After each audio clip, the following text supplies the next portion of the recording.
Dobry wieczór Państwu! Już niebawem poznamy laureatów konkursu Nagroda Polin 2021. Wyróżnienia, które przyznawane jest przez Muzeum Historii Żydów Polskich od 2015 roku. Jego celem jest promocja postaw zgodnych z misją muzeum. Każdego roku laureatami nagrody są osoby lub organizacje, które swoimi działaniami chronią pamięć o historii polskich Żydów oraz przyczyniają się do kształtowania wspólnej przyszłości, wzajemnego zrozumienia i szacunku pomiędzy Polakami a Żydami. W związku z trwającą sytuacją epidemiczną COVID-19 już po raz drugi spotykamy się online. Mamy nadzieję, że za rok, podczas finału 8. edycji konkursu, będziemy mogli spotkać się na uroczystej gali w muzeum. Podczas dzisiejszego wieczoru zabierzemy Państwa na wyprawę do miejsc, w których działają finaliści konkursu Nagroda Polin 2021.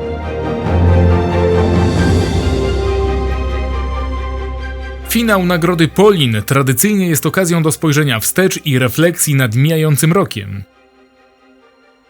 O zabranie głosu proszę dyrektora Muzeum Polin, pana Zygmunta Stępińskiego. Szanowni Państwo, tegoroczną Nagrodę Polin wręczamy w bardzo burzliwych czasach. Wiadomości docierające ze wschodniej granicy czy antysemickie wybryki podczas Święta Niepodległości mogą osłabić wiarę, że w Polsce żywe są takie wartości jak otwartość, wielokulturowość, dialog i tolerancja. Naszą nadzieję przywracają ludzie, których sylwetki i działania prezentujemy w ramach Nagrody Polin. Tym bardziej, że jest ich tak wielu. W tym roku do nagrody zgłoszono ponad 100 kandydatur z całej Polski. To właśnie ci wspaniali, odważni i mądrzy ludzie przywracają pamięć o polskich Żydach zamieszkujących ich małe ojczyzny. Dzięki ich pasji i pracy, poświęceniu, polscy Żydzi przestają być jedynie wyblakłym wspomnieniem i wzmianką w podręczniku. Dzięki tym wyjątkowym społecznikom ożywa pamięć o ludziach i zdarzeniach, które składają się na nasze wspólne polsko-żydowskie dziedzictwo. Gdy w sferze publicznej regularnie padają słowa ksenofobiczne i antysemickie, my wspólnie przypominamy, że nie ma historii Polski bez historii polskich Żydów. W tym roku wystawa stała Muzeum Polin powiększyła się o nową galerię, którą nazwaliśmy Dziedzictwo. Przypominamy w niej postaci polskich Żydów, których dokonania stały się dziedzictwem kolejnych pokoleń na całym świecie. 26 postaci reprezentujących różne obszary: sztukę, literaturę, nauki ścisłe i humanistyczne, prawo, edukację, ekonomię i politykę. Pokazujemy ich osiągnięcia i niezwykłe biografie, tworząc portret polskich Żydów w całej ich różnorodności. Losy bohaterów tych galerii rozgrywały się na styku wielu kultur i zawsze cechowały je otwarcie na świat. Mamy poczucie, że zwłaszcza dziś mogą dostarczyć cennej refleksji i inspiracji. Podstawy otwartości na świat i na to, co przyniesie przyszłość, nie można jednak wykształcić bez zmierzenia się z przeszłością, zwłaszcza tak skomplikowaną jak dzieje Polski. Dlatego o pomoc poprosiliśmy jednego z najwybitniejszych polskich artystów współczesnych, Wilhelma Sasnala. Jego pracę prezentujemy na wystawie czasowej Wilhelm Sasnal – Taki pejzaż. Ta wystawa to wyrażony obrazami i rysunkami komentarz do polskich zmagań z pamięcią o Holokauście. To dotknięcie obszaru nieprzepracowanego, wypartego, pełnego wstydu, ale i ciekawości. Sasnal stawia swoimi pracami niewygodne pytania, wyciąga na światło dzienne sprawy, które dotąd wygodniej było przemilczeć i zamieść pod dywan niepamięci. To samo, niestrudzenie, robią finaliści Nagrody Polin. Przywracają pamięć, drążą, nie pozwalają zapomnieć. Pomagają zbudować prawdziwą, pogłębioną polską tożsamość, której częścią jest historia polskich Żydów. Wystawę prac Wilhelma Sasnala odwiedziło do tej pory ponad 55 000 osób. Jesteśmy przekonani, że gdyby policzyć wszystkich, do których dotarli ze swoją misją osoby zgłoszone do Nagrody Polin, ta liczba byłaby wielokrotnie większa. W różnych miejscowościach, różnymi działaniami i w różnej skali realizujemy tę samą misję. Chronimy i przywracamy pamięć o historii polskich Żydów, przeciwdziałamy przejawom antysemityzmu, dyskryminacji i wykluczenia. Jestem przekonany, że właśnie w ten sposób budujemy drogę do wzajemnego zrozumienia i szacunku. Mam nadzieję, że dzisiejszy wieczór będzie dla Państwa źródłem inspiracji do działania. Dobrego wieczoru. Dziękujemy. O zabranie głosu proszę pana Piotra Wiślickiego, przewodniczącego zarządu Stowarzyszenia Żydowski Instytut Historyczny w Polsce, współorganizatora konkursu. Stowarzyszenie Żydowski Instytut Historyczny w Polsce ma wielką przyjemność być współorganizatorem konkursu Nagrody Polin od samego początku. Dbałość o spuściznę i przywracanie pamięci o historii polskich Żydów, o naszej wspólnej historii Polaków i Żydów to nasza misja. Stowarzyszenia i Muzeum Polin. Jesteśmy bardzo dumni, że w ten sposób możemy docenić wielki wysiłek bardzo wielu ludzi w całej Polsce, zaangażowanych w upamiętnienie i ochronę dziedzictwa polskich Żydów. Bez waszej pracy, waszej wielkiej pasji, ta misja byłaby dużo trudniejsza. To dzięki wam pamięć o lokalnych żydowskich społecznościach, nawet w najmniejszych miasteczkach, ożywa na nowo. Szczególnie w dzisiejszych bardzo burzliwych czasach, kiedy demony zła wychodzą w przestrzeń publiczną, kiedy chcą zmienić naszą wspólną historię, a najchętniej zakopać ją pod ziemię, wasze działania, wymagające tak często wielkiej odwagi, są nam wszystkim tak potrzebne. Niech naszym wspólnym hasłem będzie małe projekty, wielka zmiana. Z całego serca dziękuję i gratuluję finalistom konkursu i uczestnikom konkursu Nagrody Polin. Dziękujemy. Konkurs nie mógłby się odbyć bez wsparcia darczyńców, którzy od lat wspierają Nagrodę Polin. Dziękujemy mecenasowi finału konkursu, znamienitemu darczyńcy Muzeum Polin, Jan Kilewicz Foundation. Dziękujemy także fundatorom nagród finansowych, znamienitym darczyńcom Muzeum Polin, panu Tomkowi Ulatowskiemu oraz Odette N. Nimrod S. Aryav Foundation, państwu Ewie Masny Askanas i Wiktorowi Askanasowi oraz anonimowemu darczyńcy. Konkurs Nagroda Polin realizowany jest w ramach projektu Żydowskie Dziedzictwo Kulturowe i współfinansowany jest przez Islandię, Liechtenstein i Norwegię w ramach funduszu EOG oraz przez budżet krajowy. O zabranie głosu proszę ambasadora Królestwa Norwegii w Polsce, Jego Ekscelencję, pana Andersa Eide. Ladies and gentlemen, dear nominees, it's an honor to be here tonight for the Polin Awards. And I'm proud that Norway is a part of this through the EEA and Norway grants and the Jewish Cultural Heritage Project of the Polin Museum. But first of all, congratulations to the nominees of the Polin Award 2021. Your dedication and efforts, your creativity and personal commitment make a huge difference. For centuries, Jewish communities have contributed enormously to European culture and arts, philosophy, science, law, religion and economics. And not least here in Poland, where the Jewish history has such a long and rich history. With the efforts and activities of the Polin nominees, the rich Jewish heritage is brought to new life.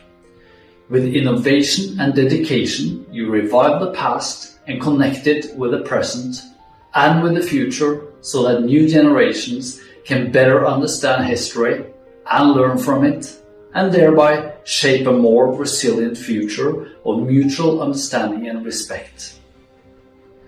After all, the past is the only thing that we humans really own. If we shy away from it, if we are indifferent, or even worse, if we reject it, we will be unable to understand our own times, and we will be outright unfit to form our common future. The Jewish Cultural Heritage Project run by Polin is aimed exactly at that, drawing lessons from the 1,000 years of history of Polish Jews and making them relevant today, and through history to promote tolerance, diversity and inclusion in Poland, in Europe and beyond. In my opinion, tonight's nominees for the Polin Award are among the most remarkable examples that this transfer of memory and lessons is not only possible, but it's actually happening in the most brilliant and innovative ways. Thanks again to the Polin Museum for organizing the awards, and thanks and congratulations to the nominees. Bardzo dziękujemy. Szanowni Państwo, przed nami kulminacyjny punkt wieczoru. Już niedługo poznamy laureatkę lub laureata Nagrody Polin 2021. Ale zanim to nastąpi, poznajmy kapitułę, która wyłoniła finalistów i laureatów tegorocznego konkursu. Dariusz Stola, historyk, profesor w Instytucie Studiów Politycznych PAN, przewodniczący sądu konkursowego. Zygmunt Stępiński, dyrektor Muzeum Polin. Paula Sawicka, przewodnicząca Rady Programowej Stowarzyszenia Przeciw Antysemityzmowi i Ksenofobii Otwarta Rzeczpospolita. Piotr Wiślicki, przewodniczący zarządu Stowarzyszenia Żydowski Instytut Historyczny w Polsce. Edyta Pawlik, przedstawicielka Jankilewicz Foundation. Michał Bilewicz, profesor Uniwersytetu Warszawskiego, kierownik Centrum Badań nad Uprzedzeniami UW. Olga Kaczmarek, dyrektorka Forum Dialogu, badaczka zagadnień związanych z pamięcią o stosunkach polsko-żydowskich w czasie wojny. Marcin Kącki, dziennikarz, reporter, autor książek. Łucja Koch, pełnomocniczka dyrektora Muzeum Polin do spraw strategii muzeum i działalności edukacyjno-kulturalnej. Paweł Kulik, laureat Nagrody Polin 2020. Podobnie jak w poprzednich latach, tak i w tym roku kapituła konkursu stanęła przed naprawdę trudnym wyborem. W tym roku otrzymaliśmy aż 102 zgłoszenia z całej Polski, z dużych miast i mniejszych miejscowości. Za wszystkie jesteśmy wdzięczni, bo dowodzą, że wśród nas jest coraz więcej społeczników, dla których dbanie o materialne i niematerialne dziedzictwo kulturowe polskich Żydów jest powołaniem i misją. Poznajmy tegorocznych finalistów. Urszula Rybicka, publicystka, recenzentka, edukatorka i prezeska Fundacji Żydoteka. Polskim czytelnikom przybliża kulturę żydowską, głównie skupiając się na literaturze. Publikuje w mediach społecznościowych, gdzie jej wpisy śledzi kilkanaście tysięcy czytelników. Jest także autorką projektu Żydowski Wrocław.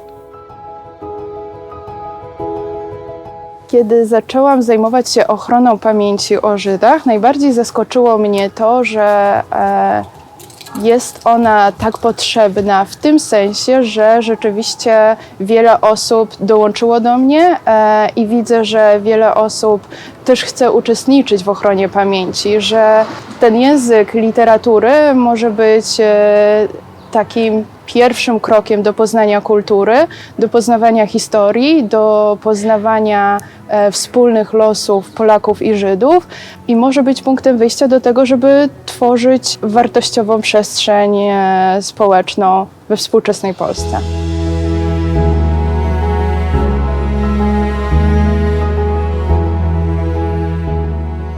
Żydoteka jest projektem, który przybliża czytelnikom literaturę żydowską, bardzo szeroko pojmowaną.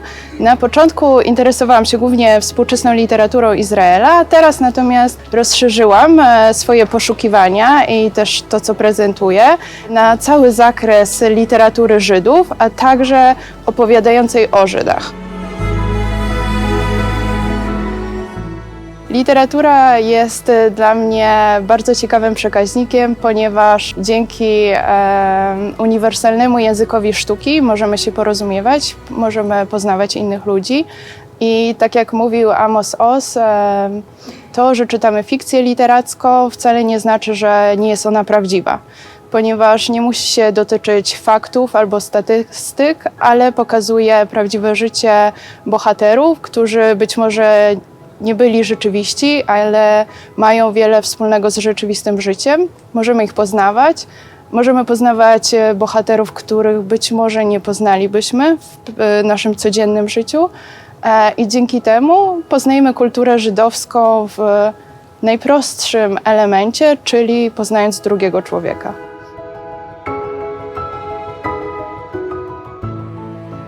Media społecznościowe uważam za doskonałe narzędzie do promowania kultury żydowskiej, ponieważ jeśli chcemy, by edukacja żydowska była efektywna, musi nadążyć ze zmieniającym się światem. Wszyscy wiemy, jak wiele czasu spędzamy w internecie, w mediach społecznościowych, więc tworząc Żydotekę, chciałam być tam, gdzie są moi czytelnicy.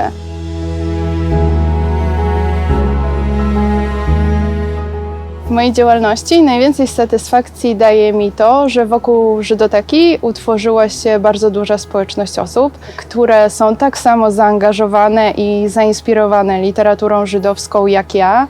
Tak samo ich to ciekawi i tak samo ważne jest dla nich utrzymywanie pamięci o Żydach i uczestniczenie w kulturze żydowskiej współczesnej.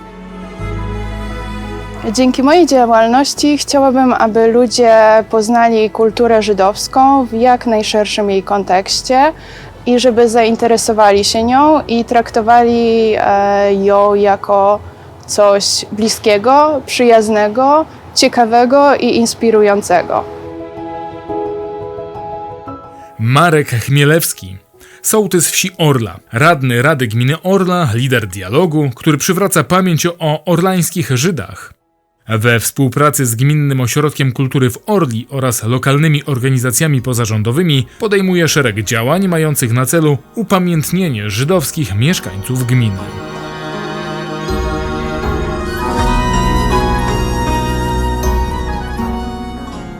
Historii Orli nie da się opowiedzieć bez historii Żydów, bo to jest przede wszystkim w 60-70% do 1942 roku była miejscowość żydowska.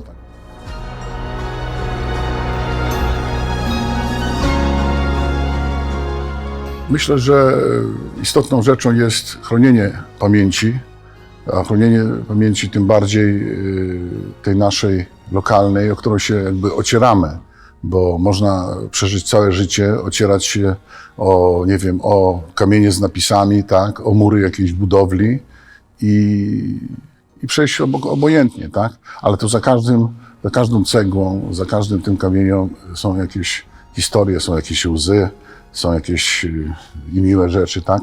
I to jest jakby po prostu z czysto ludzkich jakby odruchów, tak? Należałoby czcić, pamiętać i cieszyć się, że była taka kiedyś też wspólna przeszłość. Może zacząłem to robić nie do końca świadomie, tak? Bo z początku to było tak odkładane zawsze coś na później, zbierane, zapamiętywane historie. To były jakby tego, ale już praktycznie to kilkanaście lat temu właśnie zaczęliśmy wespół z kolegą właśnie wspomnianym Darkiem Chorodeckim zbierać właśnie archiwalia, przede wszystkim fotografie, stare dokumenty.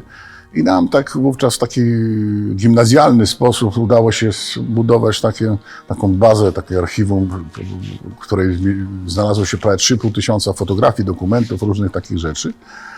I na tej bazie też w taki sposób spontaniczny udało nam się, gdzieś tam zdobyłem jakieś środki na to, wydać album. Niektóre osoby odzyskały swoją tożsamość, tak? Wówczas we mnie urodziło się coś takiego, ja z natury jestem taki przekorny, nie zawsze chodzę z wiatrem, a często pod wiatr. Zawsze to się od małych lat, zawsze miałem przyjaciół, oczywiście z wszystkimi się przyjaźniłem, bo tego, ale zawsze z jakimiś osobami troszeczkę gorzej ubranymi, gorzej odtrąconymi i tak dalej. Zawsze mi się dobrze gadało i zawsze stałem po ich stronie i to taka przekora we mnie siedzi. Wówczas jakby takim sukcesem, bo byśmy zrobili tutaj w synagodze wystawę, fotografię. Odbieram taki w pewnym momencie telefon. Dzwoni ten telefon, schodzę na dół, odbieram. Dzień dobry panu, nazywam się Sara Awni. Ale panu będzie mówić więcej, jak powiem, że jestem z domu Wajsztajn. O matko i córko, uklękłem przy ścianie. A to jakbym otrzymał telefon zza światów. Po prostu nie wyobrażałem sobie, że jeszcze ktoś żyje z naszych mieszkańców. A to była ostatnia żyjąca Żydówka z Orli.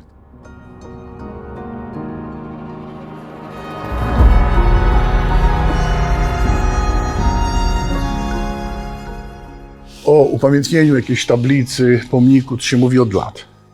I to jest mowa trawa. To są przeważnie trzeba, abyśmy, tak dalej, tak dalej. To jest jedna rzecz. Druga rzecz to wiem, że jak już się coś zbiera, to jeszcze każdy chce coś mieć do powiedzenia, a przy tym nic nie wyłożyć. I w związku to było robione takim moim, tak jak mówiłem, ja jestem przekornym człowiekiem, jak wy nie, to ja sam zrobię. To trzeba działać. Ja przede wszystkim chcę być skuteczny, a nie skupiać się na tym tego. I po prostu żal mego jakby czasu, bo czas ten leci szybko, a tyle jeszcze jest do zrobienia, tak? Jest synagoga do uratowania, tak?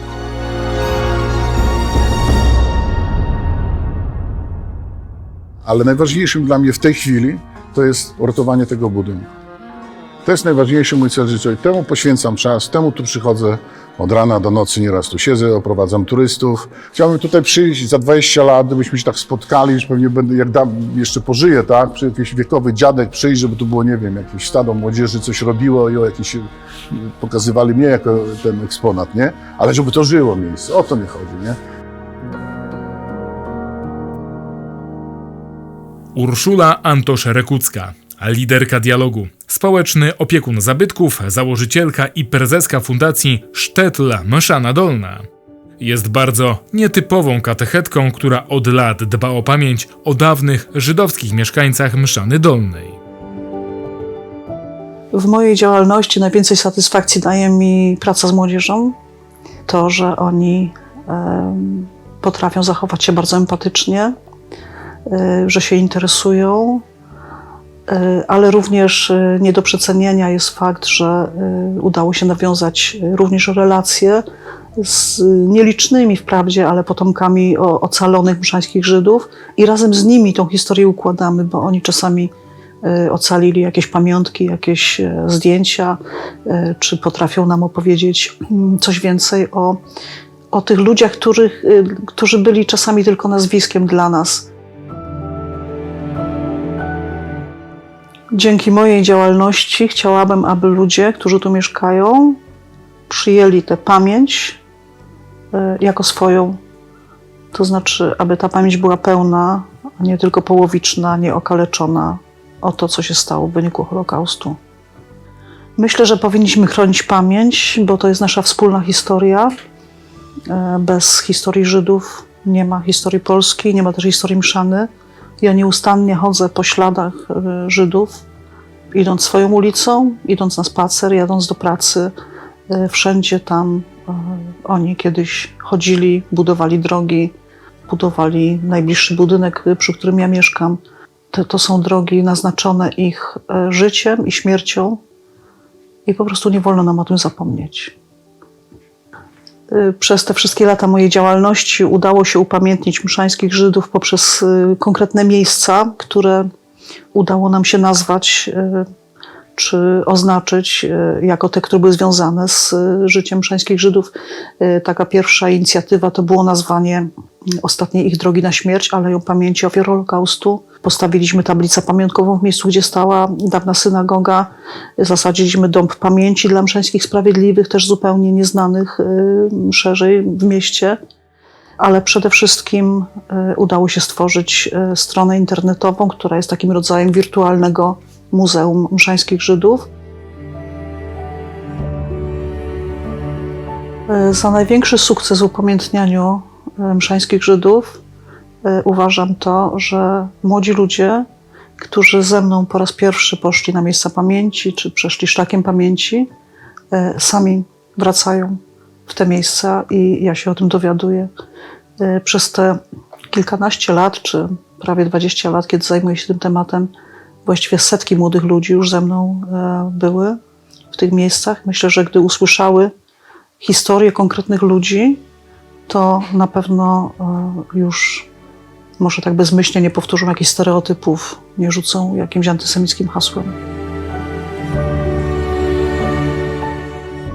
Dariusz Popiela, sportowiec, kajakarz, który przywraca pamięć o żydowskich mieszkańcach. Autor projektu Ludzie, nie liczby, w ramach którego na cmentarzach upamiętniane są z imienia i nazwiska ofiary Holokaustu. Inicjator i koordynator budowy pomników upamiętniających ofiary zagłady z Krościenka nad Dunajcem, Grybowa, Czarnego Dunajca i Nowego Targu.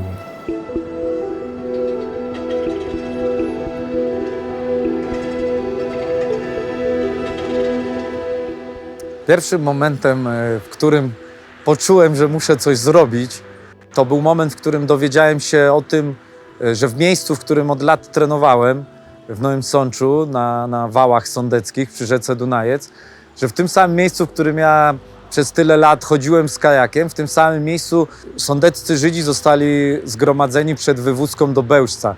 I dla mnie ta świadomość była szokiem i sprawiła, że przez tyle lat żyłem w niewiedzy i czułem taki wewnętrzny bunt, że to nie może tak być, że kolejne pokolenia robią to samo co ja, wyrastają kolejne pokolenia kajakarzy, którzy spędzają tam masę czasu na tych wałach i dalej nie ma tej świadomości. I to jak gdyby cały czas nakręca mnie do działania. Ten bunt wobec tej obojętności i tej ciszy, która tam panuje wokół tego tematu.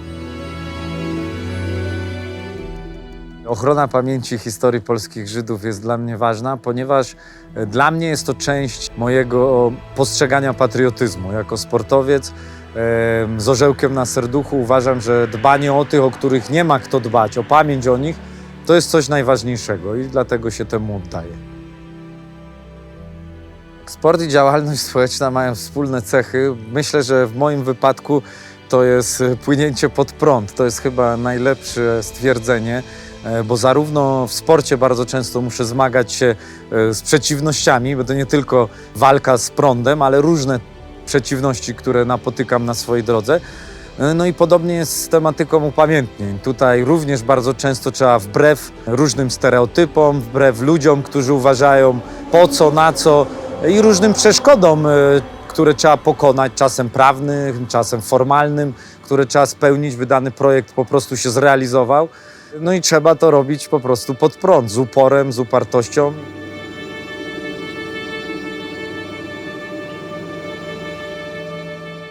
Za największy sukces w mojej działalności uważam imienne upamiętnienie już ponad 5000 ofiar zagłady, ale i przede wszystkim stworzenie społeczności wolontariuszy Ludzie nie liczby, społeczności wokół tego projektu. W mojej działalności najwięcej satysfakcji daje mi spotykanie drugiego człowieka. Mam roboczą teorię, że najlepszych ludzi poznałem podczas prac na cmentarzu i coś w tym jest. Faktycznie spotykamy się wokół idei upamiętnień z osobami wielkiego serducha i przy tych działaniach, które są generalnie bardzo tragicznymi, ciężkimi, to te momenty spotkania drugiego człowieka, z którym pracujemy, no są niesamowite i to mi daje największą satysfakcję.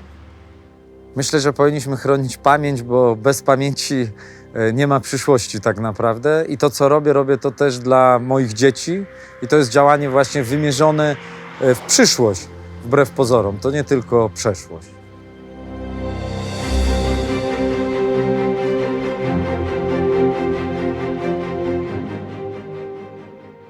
Inga Marczyńska.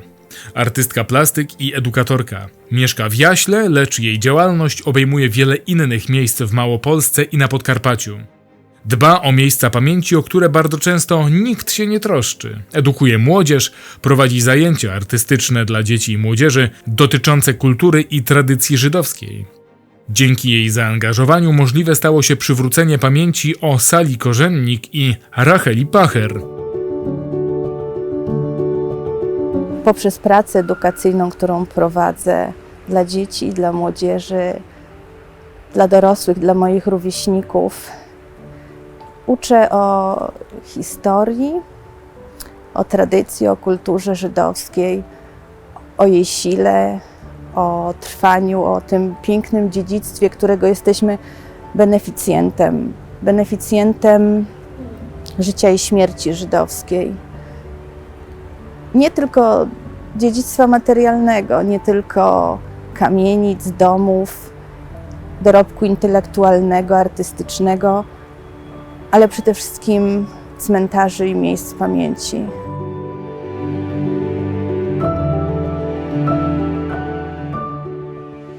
Miałam to szczęście, że usłyszałam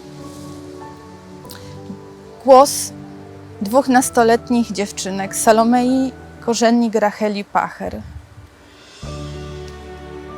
I widziałam ich cienie przymykające po ścianach, wyobrażając sobie jak rozmawiały, jak się śmiały, jakie miały plany, jak marzyły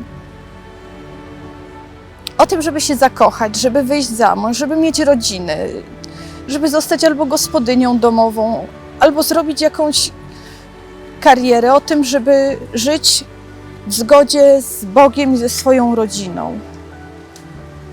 Ja to wszystko, wracając do domu, widziałam w twarzach moich dzieci, że ja to wszystko mogę im zapewnić, mogę im dać. A tamte dziewczynki nie miały na to szansy. Toczyłam bardzo nierówną walkę przez kilka lat o pamięć, o godne miejsce pochówku dziewczynek. I udało się, bo dzisiaj Salomea i Rachela spoczywają w przepięknym grobie, w otoczeniu miłości, szacunku, godności, takiej, na którą zasługiwały w swoim krótkim życiu. Życiu, które skończyło się bardzo tragicznie. I teraz każdy może przyjechać do Salomei, do Racheli i pomodlić się i oddać im szacunek i podziękować, że były częścią tego świata, który my dzisiaj dziedziczymy.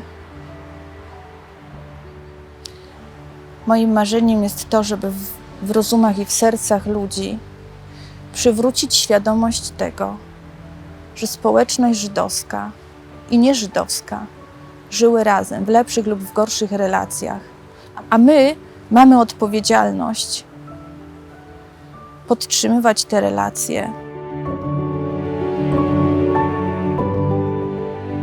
Niesamowitą motywacją jest to, że ludzie chcą wiedzieć, że dzieci reagują spontanicznie, radośnie na zabawy żydowskie, na spotkanie, na świętowanie, na celebrowanie radości w grupie. To jest fantastyczne w społeczności żydowskiej, to umiłowanie życia, ta radość z jedzenia, z bycia razem z sobą, celebrowanie życia, odpowiedzialności jeden za drugiego, poczucia odpowiedzialności za słabszego w gromadzie.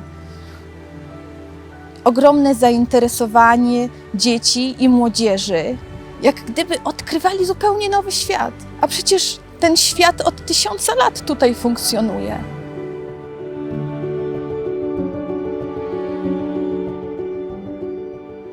Jest mnóstwo pracy przede mną na polu upamiętniania. Każdego dnia to jest podejmowany na nowo wysiłek uświadamiający sobie, moim rówieśnikom, dzieciom i rówieśnikom moich dzieci, że ten kraj, to miejsce, w którym mieszkamy, przez 1000 lat stanowiło dom ludzi takich samych, bo tak naprawdę nie różnimy się od siebie niczym.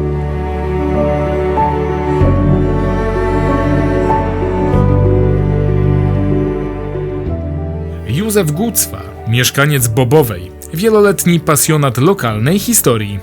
W 2018 roku dokonał zakupu pożydowskiego budynku z myślą o stworzeniu tam muzeum o tematyce żydowskiej.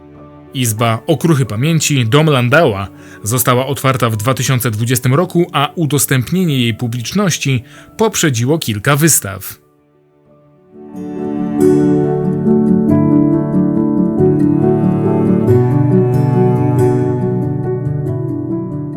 Ochrona pamięci o historii polskich Żydów jest dla mnie ważna, ponieważ uważam, że byli takimi samymi obywatelami Polski co my.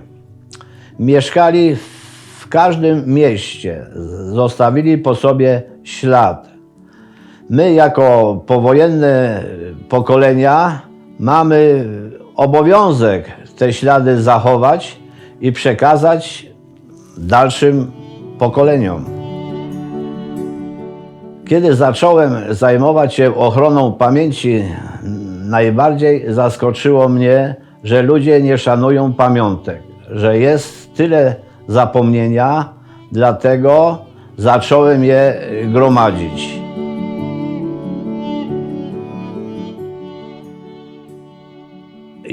Moja przygoda się zaczęła od 2013 roku, kiedy dowiedziałem się, że miało dojść do inscenizacji wesela żydowskiego, słynnego, to było z 1931 roku, tak postanowiłem, żeby coś na tą uroczystość zrobić.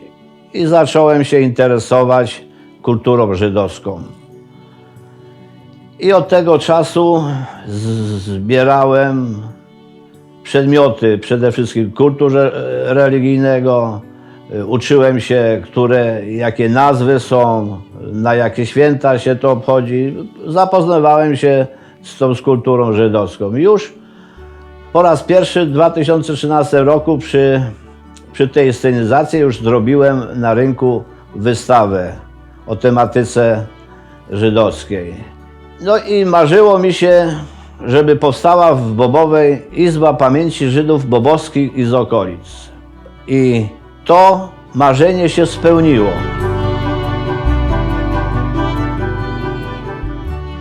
Tak, może każdy przyjechać, tam mam w oknie, jest tam karteczka, jest tam numer telefonu. Ja mieszkam tu bardzo blisko, 30-40 metrów obok. Nieraz dzwonią, ja przychodzę, otwieram i każdy jest zdziwiony, że tyle rzeczy mogłem w tym pomieszczeniu zgromadzić. No i także też zbieram takie różne informacje o starszych ludzi, jak to przed wojną było. No, także, że to się interesuje tym, żeby to kiedy znów przekazać, poopowiadać młodszym pokoleniom.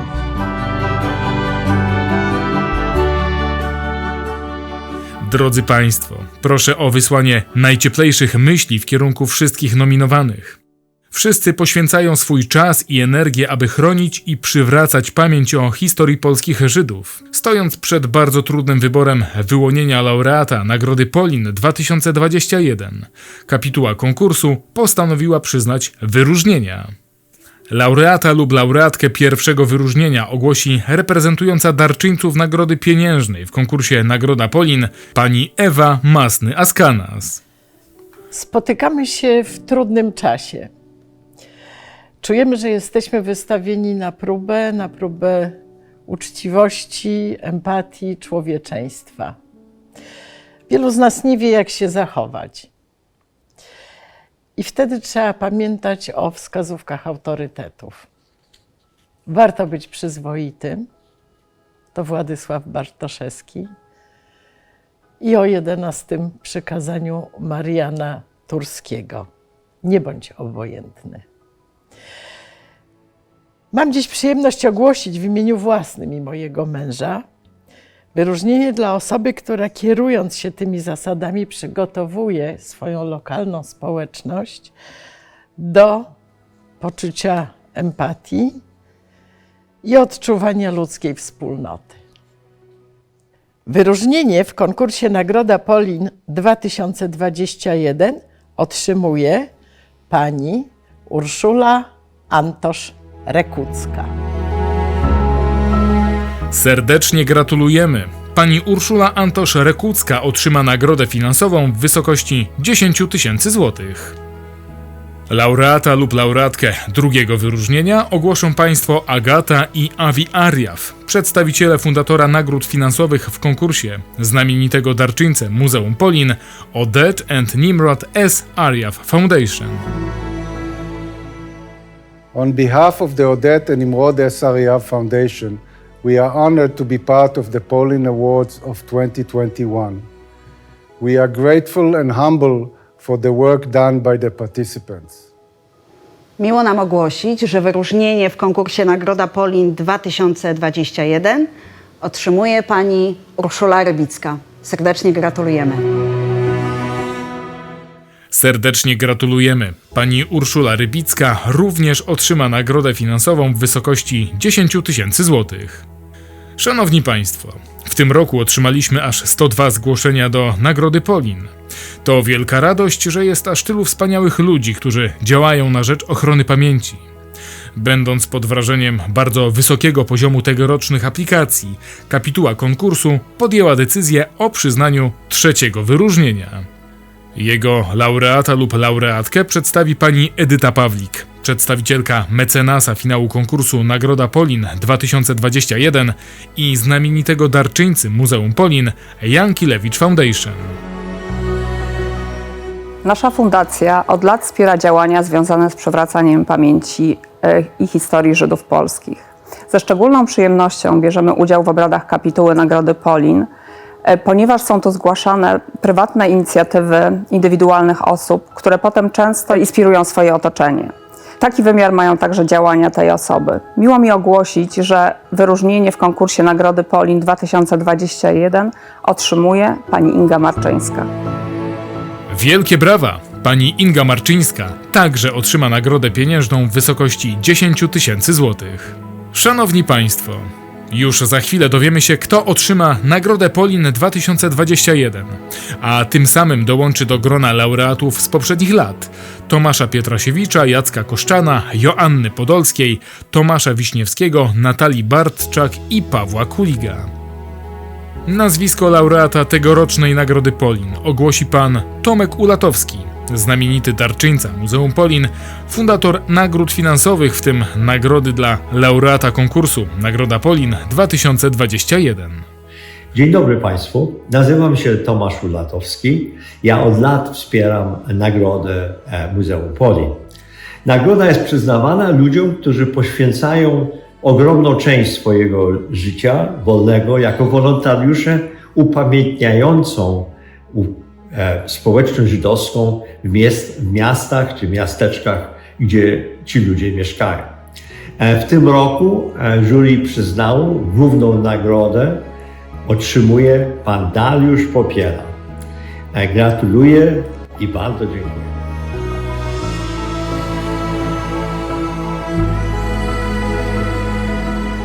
Za upamiętnienie z imienia i nazwiska ponad 5000 ofiar zagłady Skrościenka nad Dunajcem, Grybowa, Czarnego Dunajca i Nowego Targu. Za niesamowitą energię do działania i inspirowanie innych do podejmowania aktywności w obszarze ochrony pamięci. Nagrodę Polin 2021 otrzymuje Dariusz Popiela.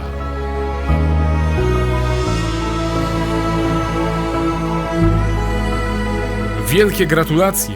Pan Dariusz otrzyma nagrodę pieniężną w wysokości 20 000 złotych. Składamy serdeczne gratulacje wszystkim finalistom konkursu, panu Markowi Chmielewskiemu i panu Józefowi Gucwie. Każdy z panów otrzyma nagrodę finansową w wysokości 5 000 złotych. Szanowni Państwo, poznaliśmy już laureata, wyróżnionych i finalistów konkursu Nagroda Polin 2021. Serdecznie dziękujemy za udział w finale konkursu. Ogromne gratulacje składamy wszystkim nagrodzonym i nominowanym. Jeszcze raz dziękujemy współorganizatorowi konkursu, Stowarzyszeniu Żydowski Instytut Historyczny w Polsce oraz mecenasowi finału konkursu i znamienitemu darczyńcy Muzeum Polin, Jankilewicz Foundation. Wielkie podziękowania składamy fundatorom nagród pieniężnych, znamienitym darczyńcom Muzeum Polin, panu Tomkowi Ulatowskiemu oraz Odette and Nimrod S. Ariaf Foundation, państwu Ewie Masny-Askanas i Wiktorowi Askanasowi oraz anonimowemu darczyńcy. Konkurs Nagroda Polin 2021 realizowany jest w ramach projektu Żydowskie Dziedzictwo Kulturowe i współfinansowany przez Islandię, Liechtenstein i Norwegię w ramach funduszu EOG oraz przez budżet krajowy. Do zobaczenia za rok!